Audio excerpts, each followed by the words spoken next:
ఈనాడు భారత ప్రధాని జవహర్లాల్ నెహ్రూ నేతృత్వంలోని కాంగ్రెస్ ప్రభుత్వం ఉప ప్రధాని హోం మంత్రి సర్దార్ వల్లభాయ్ పటేల్ ను పంపి నిజాం పాలన నుంచి విముక్తి కల్పిస్తే ఇప్పటి నయా నిజాం ఇంటికి పంపడానికి ఈనాడు రాహుల్ గాంధీ గారి ఆధ్వర్యంలోని కాంగ్రెస్ పార్టీ రేవంత్ రెడ్డి గారికి ఇతర కాంగ్రెస్ నాయకులకి ఆ పని అప్పగించింది.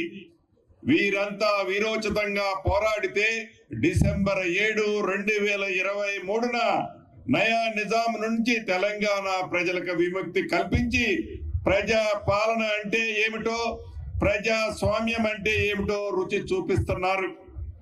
తెలంగాణ రాష్ట్రం ఏర్పడి 10 ఏళ్లు గడిచినప్పటికీ గత ప్రభుత్వం తెలంగాణ ప్రజల సంక్షేమాన్ని కానీ రాష్ట్ర అభివృద్ధిని విస్మరించింది.